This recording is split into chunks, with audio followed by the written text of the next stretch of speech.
Hey guys, तो स्वागत है आपका मेरी नंद की शादी के सबसे आखिरी और धमाकेदार पार्ट में। शादी का घर हो और सुबह की शुरुआत भाभी के लिए किचन से ना हो, ऐसा तो हो ही नहीं सकता। इसलिए मैं यहाँ अपने छोटे नवाब मनन के लिए दूध गर्म कर रही हूँ। एक हाथ में रसोई की कड़छी और दूसरे हाथ में ब्लॉग का कैमरा। भाभी life is not easy boss. और जरा बाहर तो देखो, चल रही हैं जोर शोर से वेडिंग डेकोरेशन, जहाँ बड़े तो छोड़ो, ये घर के छोटे मोटे कारीगर यानी बच्चे ही पूरी शादी संभाले हुए हैं।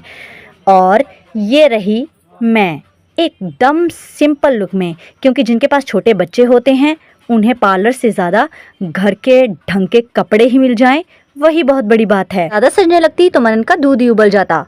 चलो अब सीधे चलते हैं रस्म की तरफ। और ये देखो वो सुंदर सुंदर चूड़ियाँ जो दूध के पॉट में रखी हैं, क्योंकि शुरू हो रही है हमारी बैंगल सेरेमनी। और ये रही हमारी प्यारी दुल्हन रानी, जिन्हें चूड़ियाँ पहनाई जा रही हैं, और उनके चेहरे की खुशी तो देखो। बाहर चलते हैं तो यहाँ टेंट का काम चल रहा है, चेयर्स लग रही हैं, और धन धना धिन धन ढोल वाले आ गए। और ढोल की आवाज़ सुनते ही हमारे घर के बड़े नवाब और छोटे नवाब यानी मनन और मनन के पापा सीढ़ियों से ऐसे उतरे जैसे ढोल उन्हीं के लिए बज रहा हो। पर दोनों का टशन एकदम कड़क था। अब आती है हल्दी की बारी। ये देखिए उपटन और हल्दी से सजी सजाई प्यारी सी थाली। और ये देखो हमारी दुल्हन रानी को जो सज धज के बैठी है। पर स्वैग चेक करो बॉस, आंखों पर काला चश्मा लगा के। इसके बाद मेहंदी के लिए दुल्हन के भाई बड़े प्यार से अपनी बहना को लेकर आ रहे हैं, और थोड़ा इमोशनल भी हो रहे हैं। हो भी क्यों ना, ये लम्हे ही ऐसे होते हैं। और फिर बारी आई हम सब भाभियों की, क्योंकि हमारे यहाँ रिवाज है कि भाभियाँ मेहंदी से पहले दुल्हन के हाथ पैर धोती हैं। तो हम सब भाभियों ने मिलकर दुल्हन रानी के खूब खिदमत की।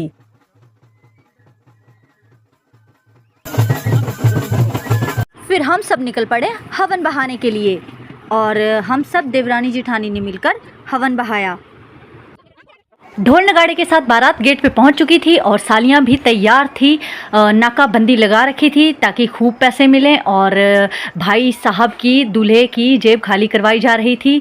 आप कंफ्यूज हो रहे होंगे कि मैं दूल्हे की तरफ क्यों खड़ी हूं, तो आपकी ये कंफ्यूजन चलो दूर किए देते हैं। मैं दूल्हे की इकलौती प्यारी बहन हूँ, और ये मेरा प्यारा भाई, यानी कि आप ठीक समझे, मेरा भाई ही मेरी ननद को ब्याहने आया है। और फिर एंट्री हुई दुल्हन की, ग्रैंड एंट्री, और दुल्हन भी सच में बहुत प्यारी लग रही थी।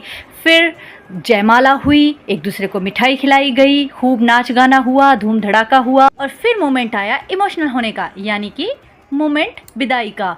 तो हंसी खुशी हमने अपनी ननद को विदा किया, और इस तरह से मेरी ननद की शादी खत्म हुई। तो ब्लॉग कैसा लगा, लाइक और कमेंट जरूर।